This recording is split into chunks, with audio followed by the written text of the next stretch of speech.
ओम नमः शिवाय, हर हर महादेव, जय महाकाल, जय माता रानी। आप सभी को पता है नवरात्रि के बहुत ही विशेष दिन चल रहे हैं और ये जो शारदीय नवरात्रि होते हैं दिवाली से पहले पड़ने वाले, इसका एक एक दिन बहुत ज्यादा महत्व रखते हैं, बहुत ही ज्यादा शुभ होते हैं। आपके द्वारा किया गया एक छोटे से उपाय से आपकी सारी कामनाएं पूरी जरूर होती है। परंतु इस वाले वीडियो के अंदर अगर आपके घर में पैसा, धन को लेकर के बहुत ज्यादा समस्या है, धन आ ही नहीं रहा है, कर्जा बढ़ता चला जा रहा है, लोन चुकता नहीं हो रहा है, धन को लेकर के किसी भी तरीके की अगर कोई समस्या है ना, तो आपको एक छोटा सा उपाय करना है। इस तरीके से 2 पत्ते लेकर के उन पर 2 स्वस्तिक बना देना है और समर्पित कर देना है। पूज्य गुरुजी की कथा से सुन करके और समझ करके पूरे उपाय को बड़े ही विस्तार से बताऊंगा।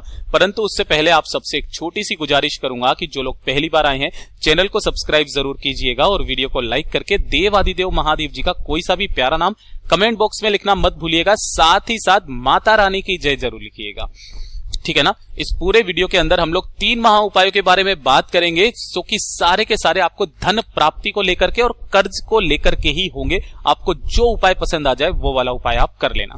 सबसे पहले बात कर लेते हैं पहले वाले उपाय की। देखिए, पहला वाला उपाय किनको, कि अगर आपके घर में धन की कमी है ना, धन की एक तो कमी होना और एक कर्जा अलग चीज है, ठीक है ना। धन की कमी है, आप जितना कमा रहे हो उससे ज्यादा खर्चा हो रहा है ना, पूरी की पूरी आर्थिक व्यवस्था बिगड़ी हुई है, या फिर आपका व्यापार अच्छे से नहीं चल रहा है, दुकान पर इतनी आवक नहीं हो रही है, काफी सारी दुख है, समस्या, दिक्कत है पैसों को लेकर के, या फिर आपकी नौकरी में पदोन्नति नहीं हो रही है, सारी समस्याएं आपको धन को लेकर के है। नवरात्रि के बहुत विशेष दिन चल रहे हैं और जो नवरात्रि की सबसे खास तिथियां होती है, चतुर्थी, पंचमी, अष्टमी और नवमी, उन तिथियों पर तो आपको इस उपाय को करना ही करना है। जीवन भर आपके कभी भी धन की समस्या नहीं रहेगी, पूरे साल भर आप खुश रहेंगे। ध्यान से सुनिएगा, आपको 2 पत्ते चाहिए। पहला पत्ता किसका चाहिए आपको? पीपल का पत्ता। किसका पत्ता चाहिए? पीपल का पत्ता, ठीक है ना। और दूसरा पत्ता किसका चाहिए आपको?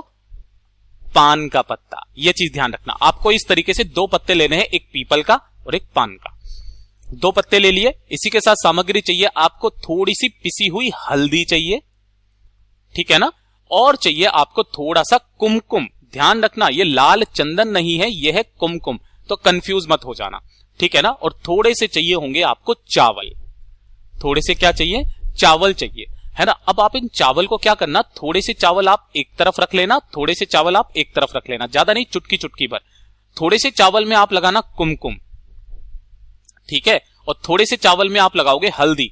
तो ये हल्दी वाले पीले चावल, कुमकुम वाले लाल चावल, इस तरीके से थोड़े थोड़े से चावल अलग से निकाल लेना। अब देखना क्या करना है आपको, जो आपने पीपल का पत्ता लिया है, इस पीपल के पत्ते के ऊपर आपको बनाना होगा स्वस्तिक। लेकिन वो किसका बनाओगे? इस पीपल के पत्ते के ऊपर बनाओगे आप हल्दी का स्वस्तिक, कुछ ऐसे करके, ठीक है ना। हल्दी का स्वस्तिक इसके ऊपर बनाना है और जो कुमकुम का स्वस्तिक है वो बनाओगे आप पान के पत्ते के ऊपर, ठीक है ना, इस तरीके से।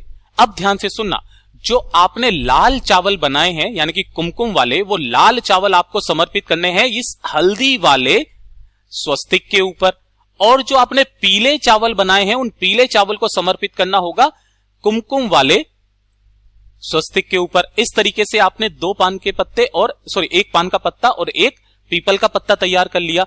ये जो पीपल का पत्ता है, इसे आपको जाकर के कहां पर, जो भी आपके आसपास गणेश जी का मंदिर है ना, वहां जाकर के अपनी कामना कह करके, धन प्राप्ति की इच्छा कह करके यहां पर इनके पास में समर्पित कर देना। और जो पान का पत्ता है, आपके आसपास जो भी माता रानी का मंदिर है, चाहे वो काली मैया का मंदिर हो, चाहे लक्ष्मी जी का मंदिर हो, जिस भी माता का मंदिर हो ना, उस मंदिर में जाकर के उस पान के पत्ते को आपको समर्पित कर देना है, अपनी कामना कह देना है। और जो भी व्यक्ति इन खास विशेष तिथियों पर नवरात्रि के दिनों में इस उपाय को कर लेता है ना, उसके जीवन भर कभी भी धन की समस्या नहीं रहती है, ठीक है। तो ये तो हो गया पहला उपाय। बात कर लेते हैं दूसरे वाले उपाय की तरफ, जो कि आपकी धन प्राप्ति को लेकर के ही होता है। बहुत ही ज्यादा खास और अद्भुत उपाय है। अगर आप पहला उपाय ना कर पाए तो दूसरा उपाय करना, इन्हीं खास तिथियों पर आपको ये वाला उपाय करना है। धन प्राप्ति को लेकर के कभी भी आपके जीवन में कर्जा नहीं बढ़ेगा, ये चीज ध्यान रखना। बड़े से बड़ा कर्जा आपका उतर जाएगा इससे। पहला वाला धन प्राप्ति के लिए, दूसरा वाला आपके बड़े से बड़े कर्जे को उतारने के लिए, ठीक है ना। आपको इस तरीके से 2 दीपक तैयार करने होंगे, है ना। कौन से? 2 दीपक। दोनों के अंदर लगाओगे आप गोल बाती। क्या लगाओगे? गोल बाती लगाना और इसके अंदर भरोगे गौ माता का घी, ठीक है। इस तरीके से आपको 2 दीपक तैयार करने हैं। अब ध्यान से सुनना, जो पहला वाला दीपक होगा ना, उस पहले वाले दीपक को आपको कहां लेकर के जाना है? बेलपत्र पेड़ के नीचे। और जब भी आप किसी भी दीपक को लगाओ ना, तो उसके साथ में कुछ ना कुछ आप चावल के दाने, गेहूं के दाने, धान आसन लगाने के लिए जरूर लेकर के जाया कीजिए। दीपक को आपको ऐसे करके लगाना है और गोल बत्ती के को, और इसको यहां पर प्रज्वलित कर देना है। प्रज्वलित करने के पश्चात आपको यहां पर महादेव जी से कामना करनी है, और कामना करने के पश्चात वापस आपको आ जाना है। लेकिन ध्यान रखना, ये वाला काम आप कब करोगे? प्रदोष काल में, शाम के समय पर।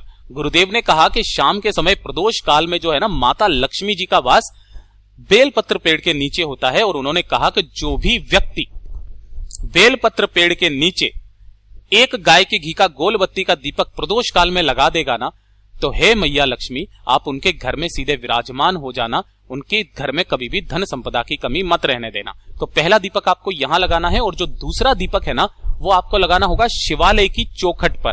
किस तरफ में लगाओगे? जब आप अंदर की तरफ घुसोगे ना, तब आपके सीधे हाथ की तरफ यहां पर आपको लगा देना है। ध्यान रखना, इसके भी नीचे कुछ ना कुछ आसन के तौर पर जरूर लगाइएगा। इस वाले उपाय को करना स्टार्ट कर दीजिए। किसी भी विशेष तिथि के दिन इन 2 दीपकों को लगाना स्टार्ट कर दो। आपके जीवन में कभी भी कर्जा नहीं बढ़ेगा, बड़े से बड़ा कर्जा उतर जाएगा, धन की कभी भी कमी नहीं रहेगी। यह है दूसरा उपाय। बात कर लेते हैं तीसरे वाले उपाय की तरफ। और ये जो तीसरा उपाय है ना, आप सभी लोगों के लिए है बहुत ही अद्भुत और खास उपाय। ध्यान से सुनना। अगर आपकी इच्छा घर खरीदने की है, पहला है ना, आप चाहते हैं कि आपका खुद का घर हो, मकान हो, है ना। दूसरा, अगर आप कोई जमीन खरीदना चाहते हो, प्लॉट वगैरह, जिससे कि मकान बनाना चाहते हो। धन की समस्या बहुत ज्यादा रहती है कि आप खरीद पाओगे, नहीं खरीद पाओगे। अच्छी कॉलोनी में लोगे तो वहां महंगा मिलेगा, है ना, धन की व्यवस्था नहीं हो पाती है। तो अगर आपकी जमीन को खरीदने बेचने की है, या फिर आपको अपने घर का मकान खुद के की जरूरत है ना, तो आपको एक छोटा सा उपाय करना है। हर एक चतुर्थी के दिन, अब वो चाहे किसी भी चतुर्थी आ जाए, चाहे नवरात्रि की हो, चाहे नॉर्मल चतुर्थी हो, हर चतुर्थी के दिन आपको एक काम करना है। क्या करना है? किसी भी गणेश जी के मंदिर में जाकर के आपको मोदक का भोग लगाना है। और मोदक का भोग लगा करके आपको एक काम करना है, जो कि ये होता है श्री महागणेश पंचरत्नम स्रोत, है ना। इस वाले स्रोत का केवल मैंने आपको एक श्लोक यहां पर बताया है, आप चाहो तो इंटरनेट से डाउनलोड कर सकते हो। इस श्री महागणेश पंचरत्नम स्रोत का एक बार पाठ करके जरूर आना है। हर चतुर्थी के दिन जो व्यक्ति इस वाले काम को कर लेता है, मोदक का भोग लगा करके या लड्डू का भोग लगा करके गणेश जी को श्री महागणेश पंचरत्नम स्रोत का स्मरण मात्र या फिर उसका पाठ करके आ जाता है ना, 3 से 4 चतुर्थी गुजरती है, उसका कार्य रास्ते पर आने लगता है। उसकी धीरे धीरे करके पैसे की आवक, जो भी समस्या होती है ना, खत्म होने लगती है। कैसे न कैसे करके उसका जो घर होता है, जो सपना होता है ना, वो पूरा जरूर होता है। आपको हर चतुर्थी के दिन श्री महागणेश पंचरत्नम स्रोत का पाठ गणेश जी के मंदिर में जाकर के जरूर करना है। आप चाहें तो आप अपने घर पर भी गणेश जी की कोई तस्वीर या मूर्ति हो, मोदक का भोग लगा करके, एक दीपक लगा करके आपको इस मंत्र का स्मरण जरूर करना है। आपके घर की समस्या जो भी होगी ना, खत्म जरूर होगी। पूज्य गुरुजी ने जैसा अपनी कथाओं में बताया, वैसा आसान भाषा में आपको बताने का संपूर्ण प्रयास किया।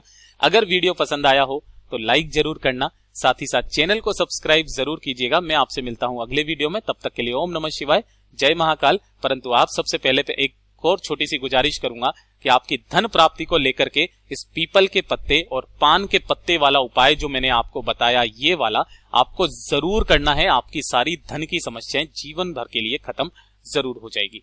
मैं आपसे मिलता हूं अगले वीडियो में, तब तक के लिए जय माता रानी, ओम नमः शिवाय, श्री शिवाय नमस्तुभ्यम।